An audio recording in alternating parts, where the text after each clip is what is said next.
аввали рӯз 23 ҷавони тоҷике ки дар Русия таваллуд ва бузург шуданд, бори аввал ҳамчун меҳмон дар рӯзи ҷавонон ба Душанбе омада бо 6000 ҷавон дар ҳамоише дар боғи Парчам ширкат намуданд. гарчанде аз ин мулки бешосо, ватани сарсабзу хорам, чашмасарони Мустафо ва мардуми меҳмоннавозу покдил дур ва хориҷ аз кишварем, вале ҳамеша дар ёди ин диёри зебоманзар, мардумони соҳибхират ва мулки аҷдодони худ ҳастем.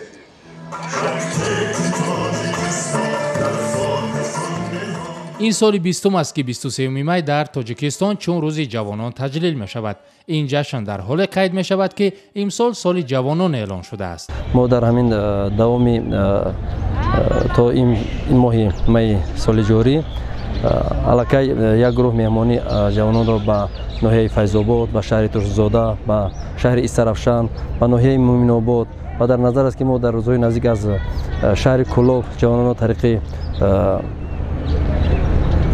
поезд ба қатора ба шаҳри Ҳисор ба меҳмонӣ меорем ва як бисёр лоиҳаи хуб ҳам аст ки ҷавонони бисёр хуб мепазиранд, яъне ки аз урфу одати ҳамдигар аз минтақаҳои кишвар бохабар мешаванд, дӯстии онҳо боз ҳам қавитар мегардад.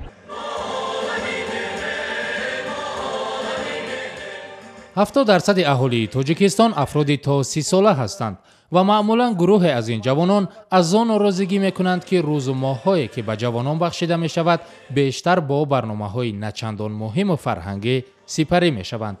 ба қавли онҳо беҳтар аст бо баҳонаи ин санаҳо ба мушкилоти фаровони ин қишр таваҷҷӯҳ кард ва роҳҳои кам кардани бекорӣ, роҳҳои беҳтар намудани вазъи иҷтимоиву иқтисодии онҳоро ҷуст.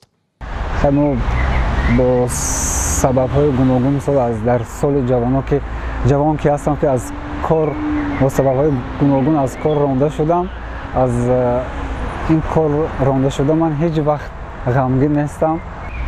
акнун то ҳадди соли ҷавонон ба як тоифаи ҷавонон бисёр чиз дод, яки мутаассифона ба як тоифаи дигар ҳеҷ чиз надод. муҳимтарин тағйирот дар зиндагии ҷавонон дар соли 2017 ин ба сиёсати ҷавонгароӣ рӯ овардани ҳукумат, зиёд кардани сафи ҷавонон дар мансабҳои раҳбарӣ буд. таҷрибаи шахсан ман собит кард ки ҳамеша эътимод, боварӣ ин як калиди ҳалли бисёр мушкилотҳо аст. ман эътимод пайдо кардам ба ҷавоне ки ҳамчун роҳбар ман таҳия кардам ва имрӯз ин кадри нафтаин воқеан бовар кунон, яъне ки собит сохт ки яъне ки ҷавонон аз ӯҳдаи ҳамаи кор баромада метавонанд, фақат имкон додан, дастгирӣ кардан, як нав ҳисси таваҷҷӯҳ ва ғамхорӣ метавонад ки ҷавононро роҳбаланд созад ва аз ӯҳдаи корҳои воқеан мушкил бо сарбаландӣ баромада тавонанд. арзёбиҳои расмӣ мегӯянд, аз миёни хизматчиёни давлатӣ ҳоло 44% кадри ҷавон будааст. бо эълони соли 2017 чун соли ҷавонон, ҳукумати Тоҷикистон мехоҳад аз роҳи ҷалби истеъдодҳои тавонову замонавӣ ба пешрафти кишвар мусоидат кунад.